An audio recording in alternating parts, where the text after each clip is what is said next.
Yo, what is good, everybody? It is your boy Golden Falls, Golden What Ifs, whatever you want to call me, and I am back. This is What If Tanjiro Had Spirit Breathing Part 1 of 2. So as always, if you guys enjoy, please show some love, leave a like, leave a sub, and leave a comment down below, all that good stuff. I don't want to waste much more of your time, and I want to get right into the Tanjiro What If. So yeah, I don't want to waste much more of your time. Make sure to check the links in the description for the Discord, for the Spotify, for the membership as well, all that stuff. And yeah, that's all I got to say. I hope you guys enjoy the video. I hope you guys enjoy the potential series, obviously, right? I hope you guys enjoy the idea. And yeah, that's all I got to say. I hope you guys enjoy, and let's get right into it. Let's get it. Tanjiro Kamado is, well, in his normal state of being with his family, right? And his normal time with the rest of his family. And the day that he heads to the village to sell coal would be one that he would remember, or the day after truly would be one that he would remember for the rest of his life. Tanjiro would head off, sell coal to the nearby village, and then the next day would head up to see his family once again. But when he gets there, his entire family would be, well, murdered, killed, and his entire family would be just laying there lifeless, and he would be in complete and utter shock. He doesn't know what to say, know what to do, until he hears a breath from his sister Nezuko. He runs over there, grabs her, picks her up, and tries to run her off. But as this is happening, they would tumble off of the cliff into the snow, and it's because Nezuko would awaken to be a demon, a somewhat creature-like person, and would attack. And this is when this creature, or Nezuko, would attack Tanjiro and be relentless, initially about to kill him.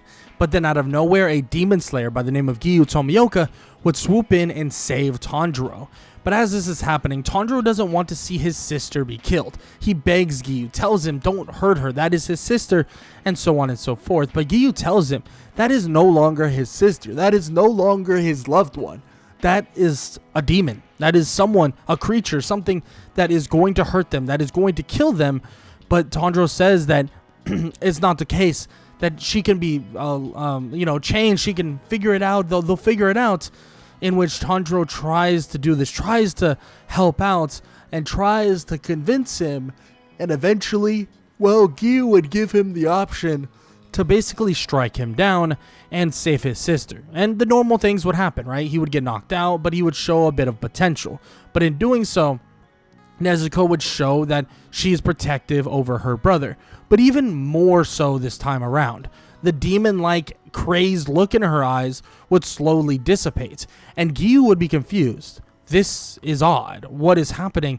What is going on? Maybe the kid was right. Maybe she really isn't your typical demon. In which, after it is all said and done, he waits for Tanjiro to wake up, waits for Nezuko to wake up as well, being that he just knocked her out cold, and then eventually they are told to go meet Urokodaki, a sensei, a teacher, or really someone that is the master of water breathing, and to go head over there and learn from him. In which that's exactly what they're going to do. Tanjiro helps Nezuko, helps her get into a kind of like a place where the sun won't hurt her and stuff like that, and they head off to Urokodaki's place. But what Tanjiro doesn't know is that this isn't your necessary, like, normal Nezuko. This is actually a Nezuko who's a little bit more tame and a little bit more controlled and more aware of what's going on and what's happening. Even being able to actually speak and talk to Tanjiro for the most part, and doesn't even actually need a stick of bamboo or something to be placed in her mouth so that she doesn't attack anybody. And he doesn't know why or what's going on, but he feels like there's a connection, like there's some sort of manipulation or connection that he is speaking to via the spirit or the soul of Nezuko. And he has no idea how this works. And eventually he would actually come across another demon, the temple demon, and he would face it off with himself and obviously Nezuko. And their fight would be actually an easier one, Nezuko being a little bit stronger.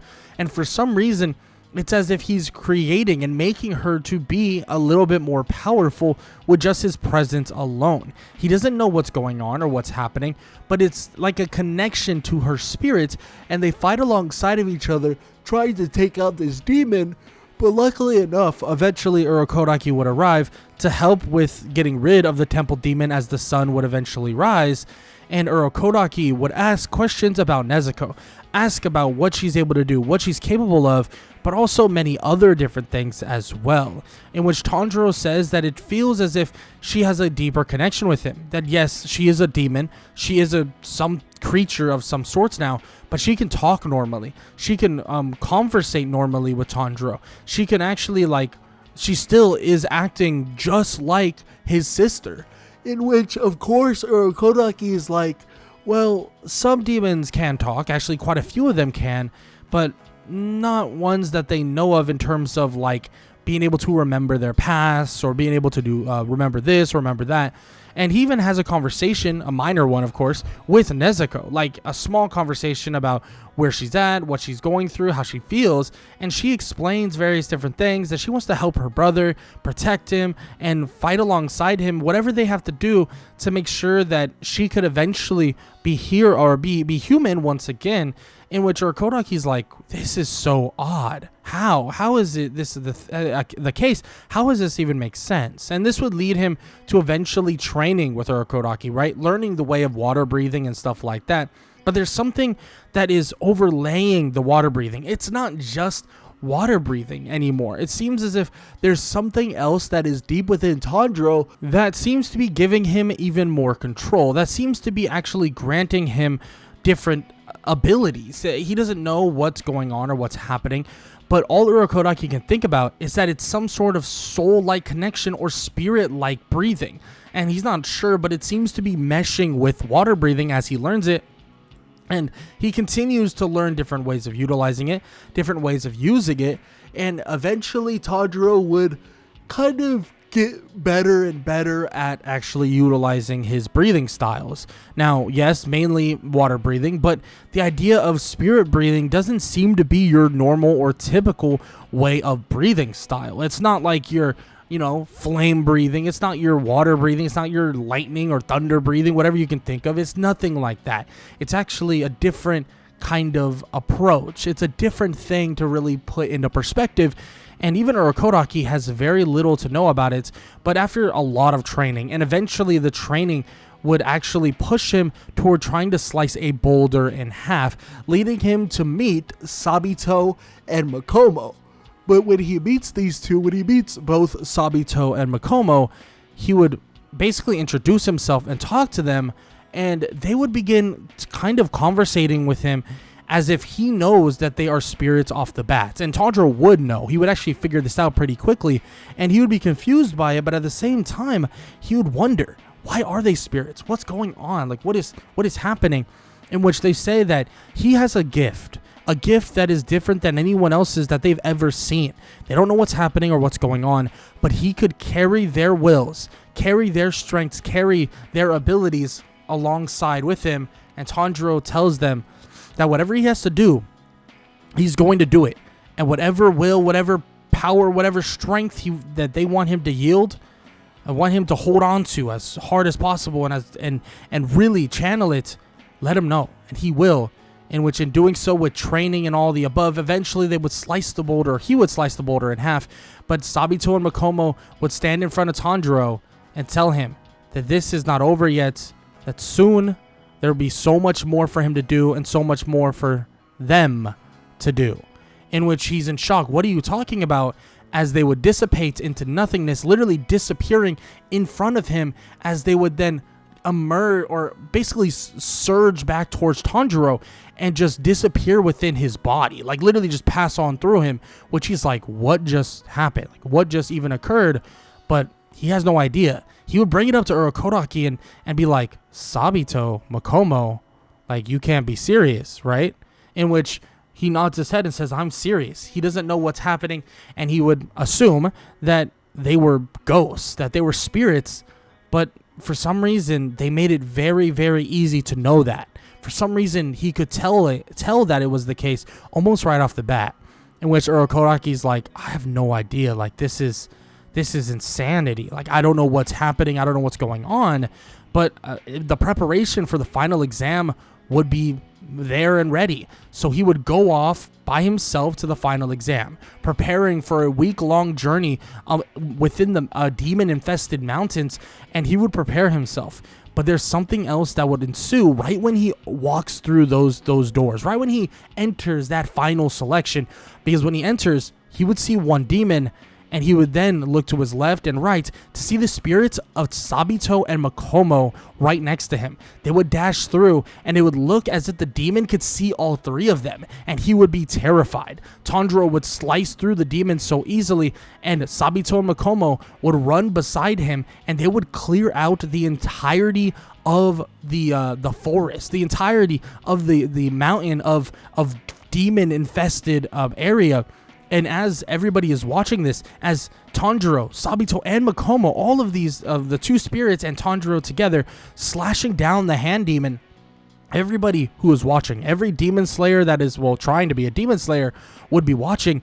They would be in shock. How? What's going on? What even happened? Whatever he did, it was insane. And to them, they really didn't see much. Well, the demons saw it all, but the other demon slayers, they don't see the spirits. They see Tanjiro himself basically being encompassed in these different realms, different areas, as if he's moving so quick that he's able to slash through demons on one side of the mountain to the other, which is impossible, but they don't understand it. So that's the way their brain is kind of making things out to be the way it is. But of course, Tanjiro finishes the entirety of the mountain, including killing the hand demon before anyone gets hurt, leading to every single person that was there actually passing. Now, is that a good thing? Sort of, right? Because some of them will be, I'm gonna be honest, useless demon slayers, but others may be able to help out in various other ways. So that's always good. But this would lead to everybody on everybody on the mountain or the area for the final selection to pass on to the rest of being a demon slayer. Tanjiro would get his ore, obviously still break Genya's arm, and would head back to Mount Sagiri, where Urokodaki is waiting with Nezuko. And when he gets there, Urokodaki's happy. He's crying, and he even sees the spirits of Sabito and Makomo just briefly, like very briefly, because of like what's happening. And he sees them, and even Nezuko sees them, well, just outright, like, can straight up see them, and would even like introduce herself. And Sabito and Makomo would walk over to Nezuko and even like introduce themselves as well, as they would dissipate back within kind of Tanjiro and would only come out when they are truly needed. Seemingly their spirits and their want to help and their desire to stop the demons still hold space in kind of this world, and still hold space from actually leaving this world entirely. And Tanjiro would thank Urokodaki for all his help. He would get the box for Nezuko, and they would head off on their very first mission after getting the Nichiren blade that he's been waiting for. After talking with one of the civilians, or Kazumi, he would speak with him, learning about what's going on. And Tanjiro would eventually that same night face off with the first demon that he's going to encounter, being that of the Swamp Demon, or I guess the first demon he'll encounter as a full-fledged demon slayer. He would face off with the Swamp Demon, and it would be a pretty insane fight, but with the help of Nezuko, a stronger Nezuko, and one that basically has more more of a spiritual connection with Tanjiro, and with the help of Makomo and Sabito, it seems to they make quick work of the Swamp Demon, overwhelming him massively. And on top of that, having someone like Sabito, who is a prodigy in himself. Yes, he did pass on years ago, a long time ago, but at the same time, Sabito is an absolute prodigy, someone who can teach Tanjiro different things that he may or may not have learned, or may not have known, just to help him out in the long run. And even as a spirit, he can continuously learn and help Tanjiro day in and day out, helping him with any knowledge or future knowledge he will possibly gain. As Tanjiro, Nezuko, and also the spirits of Sabito and Makomo would take on the Swamp Demon, they would defeat him very swiftly, defeating him in one foul swoop, and even saving a girl that was actually captured there. But unfortunately, Tanjiro was unable to save the other women that were captured days before.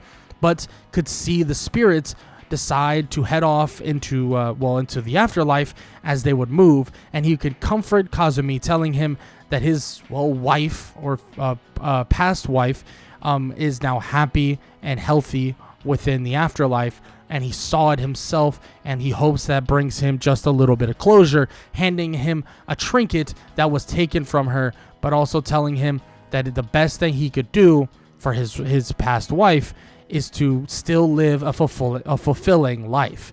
And as that all occurs and as everything ensues, Sabito Makomo would disappear once again. Nezuko would go within her box, and Tanjiro would leave the small village once again, looking for their very next mission, which would be the city that never sleeps. And as he arrives, he would get a whiff, a smell, smelling the blood of the demon that was there the night his family was, just gone and killed. And as he arrives, he sees Muzan standing there, and Muzan looks back at Tanjiro, and as he does, he could see it. He's terrified. Muzan sees something, and Tanjiro tells him very, very simply, he tells him that every single spirit, every single soul, every single person that is being held here because they're hoping and wanting for the eventual defeat of every last demon, they will get their closure. They will get their comeuppance, and they will watch Muzan, and they will watch every single demon fall. And it might not be today, it might not be tomorrow, it might not be next month, it might not be in a year, but he promises that this right here will be the end of them all. That this right here will be the end of everything Muzan has created. Muzan would act as if he doesn't know what he's talking about. What are you talking about? Blah. He's just a crazy kid. And eventually he would leave, turning a man into a demon. And swiftly Tanjiro defeats him. But eventually would be introduced to Yushiro, who brings Tanjiro to Lady Tamayao. And they have a conversation about various things, including getting Nezuko the cure, or an eventual cure, and helping out here and there. And Tanjiro tells her that he can tell that their souls and their spirits are good, and he can tell that she is trustworthy, in which she questions, how do you even know that? Like, what's happening? In which Tanjiro says not only does her smell like a good person and smell not like a typical demon, he can speak with her soul, with her spirit. The spirit that was once human and the spirit that was once her back in the day. He can tell that neither of them are bad. They're both very good people, just in a horrible, horrible state, in which Lady Tamayao is in shock to hear this. And even Tanjiro would give information that's only a previous version of Lady Tamayao would even know of, in which she would be shocked and would think that this Tanjiro, this person, he's beyond what any other demon slayer could possibly imagine. This isn't your typical demon slayer. Wherever he came from, however he got here, they should be very glad that he did. Because Tanjiro, he's going to do so much more than just defeat the demons. He's going to bring out even maybe a revolt, a rebellion, and a change that nobody could imagine. And Tanjiro, he helps with Lady Tamayao. They speak a little bit and this and that. And eventually they come to the conclusion that they can make a cure for Nezuko, but it's going to take some time and take the blood of the 12 Kizuki. And eventually Susumaru and Yahaba would hunt for Tanjiro and arrive where Lady Tamayao and Yushiro are. But with the help of Nezuko, with the help of the spirits that Tanjiro now has, obviously being just, really Makomo and Sabito, I mean, this fight is a very quick and easy one to take down. And being able to actually see the arrows coming via the kind of like a spiritual way of looking and a spiritual way of kind of sight, Tanjiro is able to slice through both Susumaru and Yahaba with the help of everyone else, and the overwhelming numbers helps drastically with taking these demons down. And as all this happens, as it all concludes, a conversation would ensue with Lady Tamayao, And that conversation would finish with the idea that they can save his sister Nezuko, but it's going to take an effort, it's going to take time, and it's going to be difficult. But as long as he's ready and as long as he's prepared, well, they can really save his sister from being a demon, but also save his sister from whatever else is going to happen. Tanjiro nods his head and thanks her greatly and says that they will be in touch very soon, and Tanjiro would head off because he has a lot more to do as a demon slayer, and would even come across another demon slayer by the name of Zenitsu, and would basically tear him away from this poor girl that is being absolutely harassed, basically. And he's begging her, oh, please marry me before I die. And Tanjiro grabs him, tears him away, and goes like, all right, we're going to go on a mission together, and they're going to head off to this mansion, a mansion that seems to be full of demons. Now they head in to help these two little kids to find their brother, and the group would split up, and Tanjiro would encounter, well, the one and only Kyogai. And Kyogai would be pretty shocked, mostly because, well, for one, yes, Nezuko. I don't know why I kept messing that up. Yes, Nezuko is not there with him, but the two spirits of Makomo and Sabito, and possibly maybe other spirits that were on the way, some minor spirits that maybe have a portion of them still living here, would basically be helping Tanjiro, would be helping him stand up in front of Kyogai. And Tanjiro, yes, he is progressing at a quicker speed in terms of a Demon Slayer capabilities, but with the help of the spirits of Makomo and Sabito, I mean, they overwhelm Kyogai very quickly, and Tanjiro's able to even kind of instill this like added version of water breathing that kind of complements this idea of spirit breathing, right? And he jumps in using something he calls wisp step, where it's a blinding dash that is of fading after images. It's graceful, it's swift, but it looks like he is using or has a trail of kind of spirits himself, overwhelming Kyogai, leading him to getting his head clean off his shoulders before he could even react. And this would be right as Inosuke would show up and would tell Tanjiro that whatever demon is next, he got him. And Inosuke would run off, and Tanjiro would just shrug his shoulders, thinking, whatever that guy is, he doesn't know if he really wants to know more or what the hell's going on. In which, of course, he helps clean up the rest of the area with Sabito, Makomo, and other spirits that are, that are helping out. They help clean up and do whatever they have to do, and it eventually leads to the mansion of the area being stopped, halted, and handled the way that it needs to be handled. And of course they save the little brother, and as everybody goes outside, Inosuke would try to strike down the box of Nezuko, but Tanjiro would shut this down pretty quickly with the help of the spirits that he has gathered, and would shut this down pretty quickly just because he is at an advantage in terms of a one-on-one against Inosuke, because it's not really a one-on-one. And after all this is said and done, they do take a little bit of time off at a nearby kind of house or a nearby area and a nearby place where they get some food, they get some sleep, and eventually the group would receive orders to investigate Mount Natagumo. Mount Natagumo is another place that seems to be infested with demons, and a lot of different demon slayers keep arriving but never leaving, being defeated, killed, or any of the above. And Tanjiro would eventually show up and see with Inosuke, obviously with Inosuke and himself, they would see a ton of various demon slayer puppets. These puppets that are being basically controlled by who basically we would know as the mother demon kind of spider lady. And yes, Tanjiro and Inosuke would handle the demon slayer puppets and try to save them, but unfortunately they would be ended, leading to them facing off with the doll of the mother spider demon. But this doll itself isn't too difficult to handle, and getting information from Sabito and Makomo that the you can slice through its neck even though it technically has no head, as long as you cut through it properly from one spot to another, striking down from the top, in which Inosuke is able to do this very easily.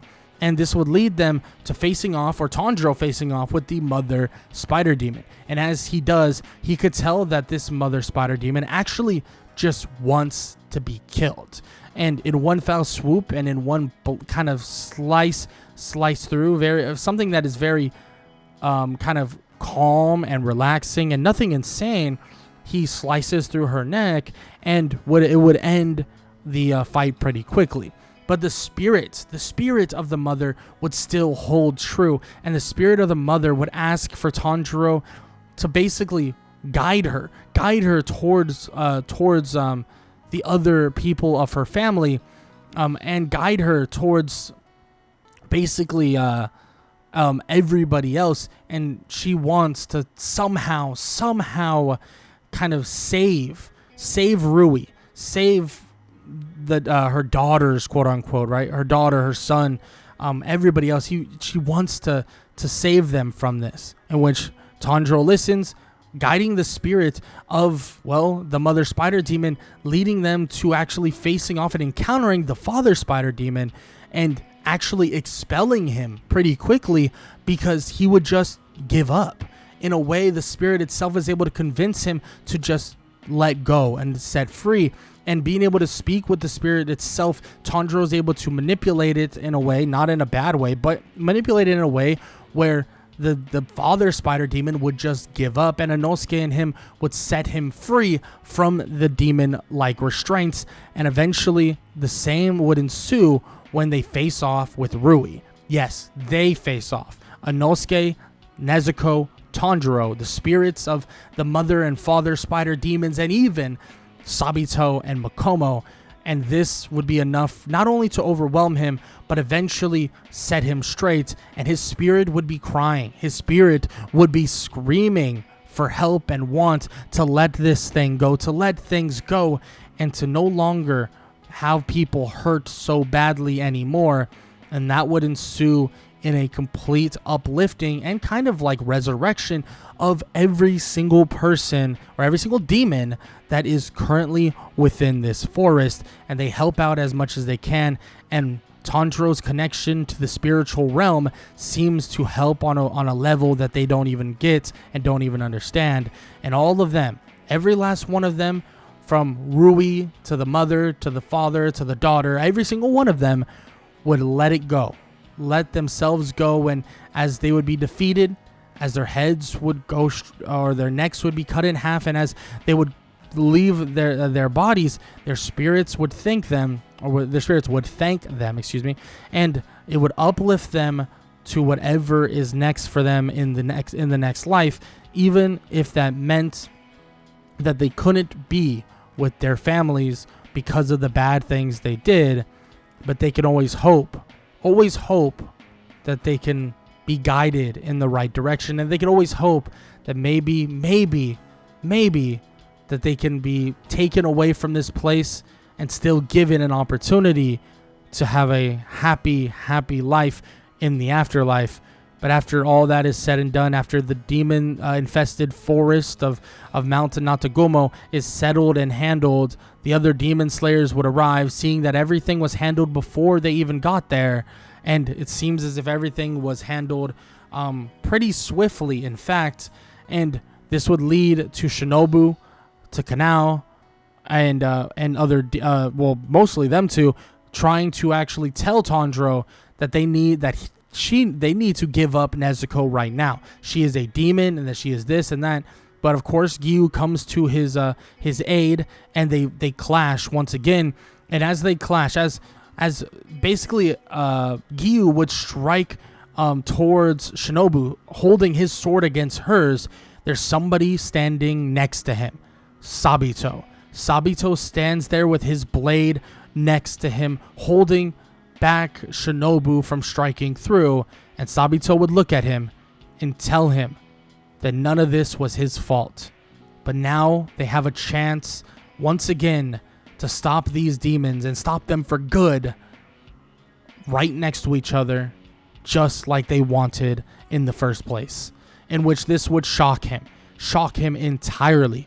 He doesn't understand how he's seeing this, but Shinobu, well, she can't even see it. She doesn't even know what's happening, but she feels as if Giyu is far stronger than he normally is. They've trained together, they've worked together, they've done this and that, but it feels like he's even stronger. But she doesn't see the spirit that stands next to him, the spirit that is with him, in which, of course, Tanjiro protects Nezuko and eventually leads them to going off to the butterfly mansion, and eventually, of course, it would be decided that Nezuko will be now instated as a demon slayer, leading to Giyu asking a ton of questions, asking Tanjiro about Sabito, asking him about anything that he saw there or all this stuff. And of course, he would explain to him various different things, and he would explain to him everything that he's capable of, and he can't believe it. He can't believe that Sabito is still here, that he should be gone. He should be up there enjoying himself, right? He shouldn't have to burden this anymore. He already burdened too much, in which Sabito, well, would tell Tanjiro to tell him that this is no burden. This right here is what he wanted all along. He wanted to help people. He wanted to save people, and that's what they're going to do. And they're going to do it together. Tanjiro tells him all this, and Giyu has a sense of relief that kind of goes over him, and it gives him an even more want and desire to be the greatest demon slayer he possibly can. There is no guilt anymore. There is no survivor's guilt of not being better or not being as good or not being worthy like Sabito was. He now knows what he needs to do. He needs to carry the name of Sabito, and he needs to carry the wants and desires of making sure everyone is safe. And this makes him that much better of a demon slayer, and even decides to work with Tanjiro and many other demon slayers too, at getting stronger, getting better, getting faster, anything you could think of, helping them train during their rehabilitation, leading to Tanjiro, Zenitsu, and Inosuke getting a lot better than normal and a lot more prepared as well. Now, with all that said, Tanjiro would be kind of definitely questioned about the whole spirits and what's going on and this and that and all this stuff, and they wonder, could they potentially turn the demons themselves against Muzan? But Tanjiro says that he doesn't know, because even the demons that were on Mountain Natagumo, they didn't stay with him. They left. They're gone, right? They went on to the next life. It all depends on their wills, on their wants, on their desires, on what they want to do. Would they decide to just leave this life behind, or will they stand and try to repent for what they did and try to help out and save so many more lives as a spirit that stands beside Tanjiro as well?